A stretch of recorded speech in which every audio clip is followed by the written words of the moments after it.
It's been a while since I had to. Okay, why do we need palliative care in ICU?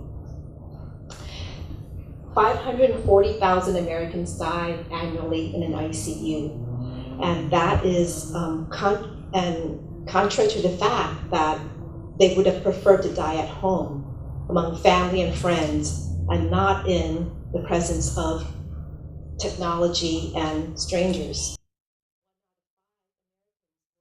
ICU service before they die. 59% of all hospital deaths occur in an ICU, and dying in an ICU accounts for 80% of all inpatient costs. This is from McAdams and Pintillo, 2010. We're going to talk a little bit today about a process that we're doing for a 5-day meeting in an ICU and what's the role of RN, as Gloria said. Somebody is diagnosed with a terminal illness. We're not here to make a patient live longer. We're not here to make a patient die sooner. We're here to maximize the quality of life that a patient has. People who are working in palliative care right now. There's Randall Curtis. He is a doctor, palliative care doctor.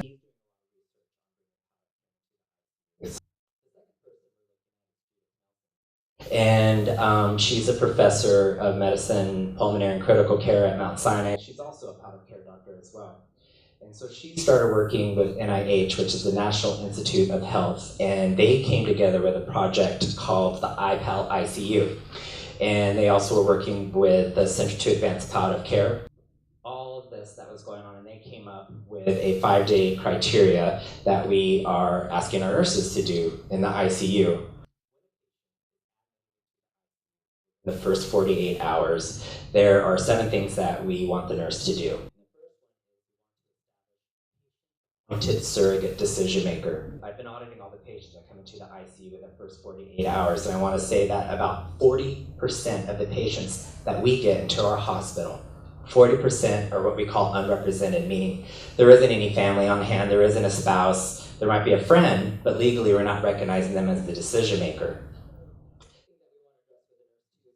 That mean in the hospital, we automatically assume that they're full code. Usually the doctor is going to ask that, but when they're up in the ICU and things settle down a little bit, let's readdress that code status again. You also want to check to see if your patient has an advance directive. The 5 things that we're going to look at on our palliative care screen is we want to look at their admitting diagnosis. Then we also want to look at any comorbidities that are going on with the patient. And then we want to take a look at what was the patient's baseline before they came into the hospital. Were they bedridden? Were they walking? And then we also want to take a look at some complex psychosocial needs. Does the family need help with goals of care? Are they stressed out? Are they already expecting this? We can score that as well. And then we definitely want to take a look at a documented prognosis. Once you do that palliative care screen, if there is a score of 6 or higher, then there's an alert that's sent to my office, and that means that I'll go in and I'll help take a look at the patient and assess her palliative needs at that time. So the 6th thing that we want to do is establish a spokesperson. It's going to save you a lot of time in the long run if we have one point of communication that gets all their information from the hospital and they disseminate that to the rest of the family. And of course, once you've done all these things, then we would like the nurse to set a date for an interdisciplinary meeting. Now, for the nurse, you're like, I got 10 million things to do. You want me to do this, and all these stupid new protocols you put into place that we didn't do before. You're taking all the thinking out of nursing, and now you want me to set up a meeting and call 10 million people to get there? You guys are at that bedside for 8 to 12 hours. You have the most up-to-date information on that family, of that patient. You're spending way more time than anybody on the team with that patient and with that family. So yes, we're asking you to set up that meeting. Let's make sure that we're advocating for our patient by seeing what this patient's wishes are. And by day 3 of our palliative integrated care bundle, we want to make sure that we have a social work assessment. And they're just going to take a look to see what resources the patient had. Maybe there was some information that we missed before the patient came in. And definitely if we're going to be talking about discharge, possible hospice or comfort care, social work is very valuable for that.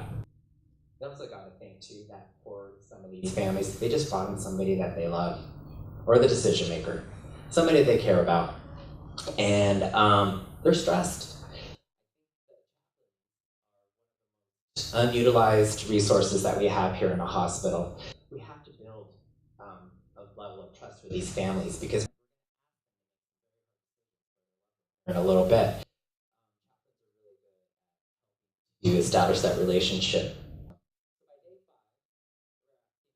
to coordinate the meeting.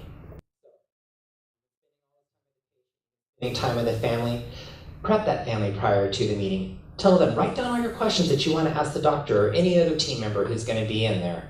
I would also suggest too that you tell the family to bring in paper and pencil with them, so that when they're in these meetings, take some notes. If you write something down you understand later on, we can always revisit it.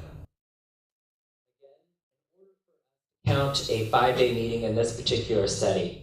We want the doctor, but we have to have the RN. It's interdisciplinary. So we're right next to Chinatown. A large portion of our patients don't speak English, they speak Chinese. I wish to God that I had taken Chinese as a minor when I was in college, but I didn't. If you're gonna have that meeting, it doesn't do you any good if you don't have your interpreter. So we wanna make sure that we have our interdisciplinary team plus our interpreter. Let's get everybody on the same page. What's our goal for today? What are we gonna talk about with this family? Maybe tell the rest of the team, since you're the nurse, you know the family. What are some of the dynamics that are going in the family? What are we up against when we go into this meeting?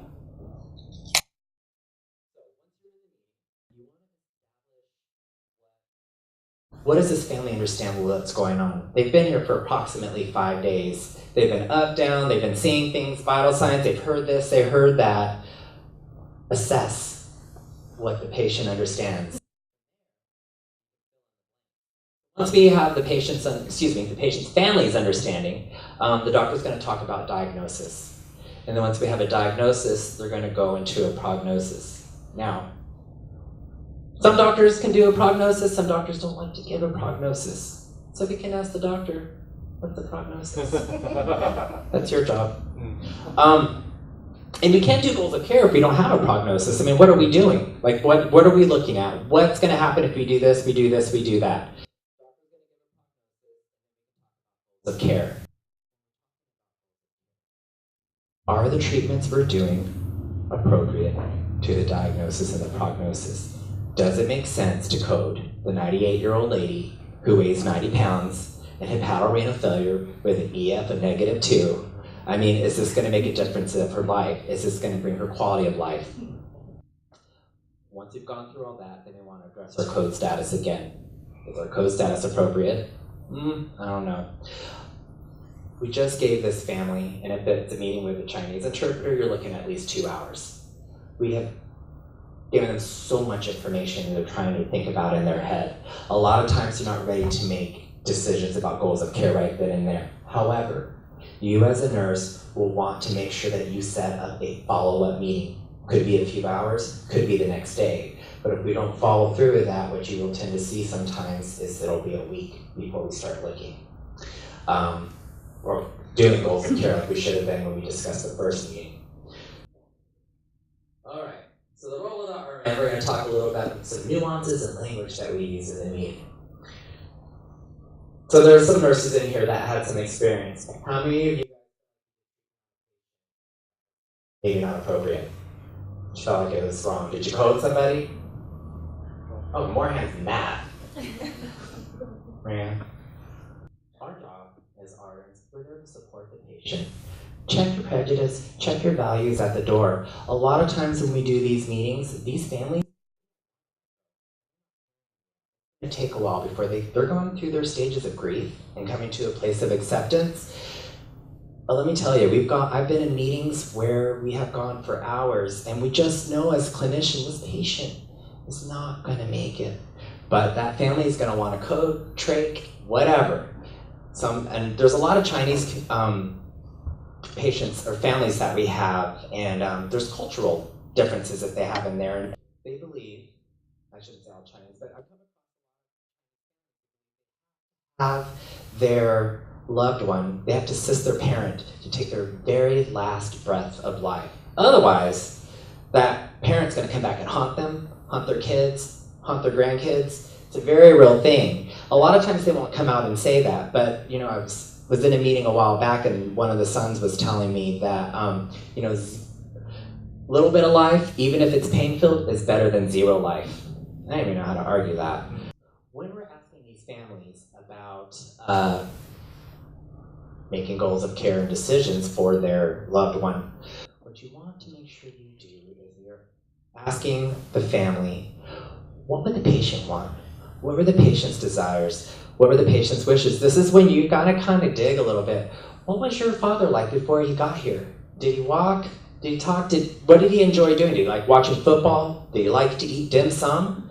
There's a very good possibility he's not going to be able to do that anymore. And if he can't do that anymore, is that a quality of life that he would want? Kind of brings that family into that human moment about what the patient's going through, instead of like, oh my God, I'm going to miss my dad, I'm never going to see him again.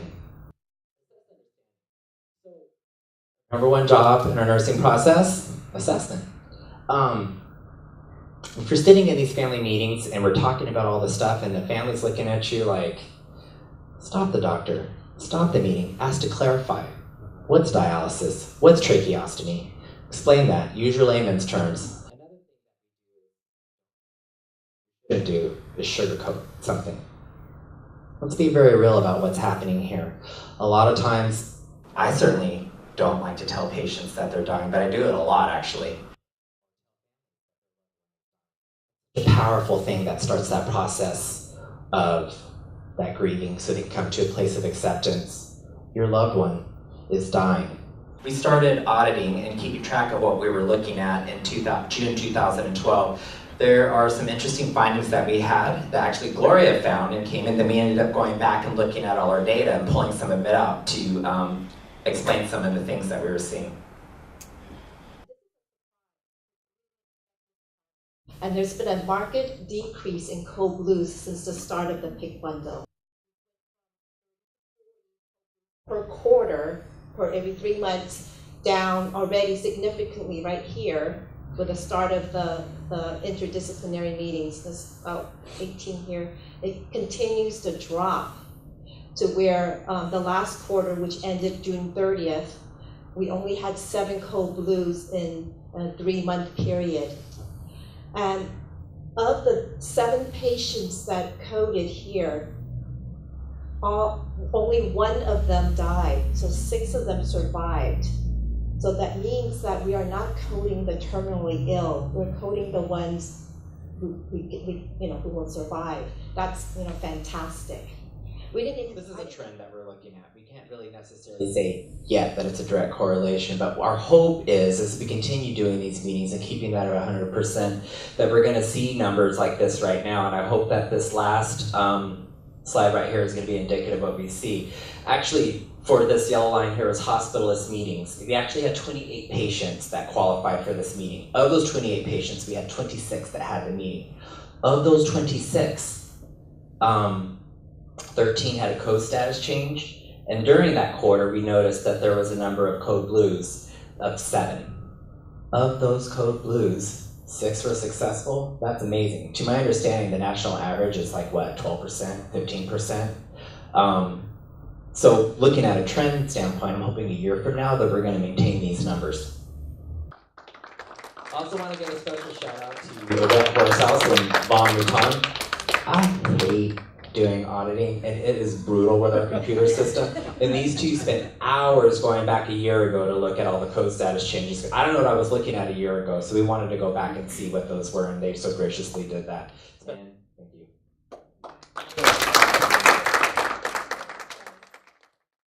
The decisions they make and how ready they are for maybe, if the patient codes or not. So I thought that was really important and something that I can really use when I go back to the hospital. Had a really good time at the event. It gave me an opportunity to network with professionals and other new graduates and just feel inspired about the great work that folks are doing in the Bay Area. And I encourage everybody to come and check out these events because they're amazing.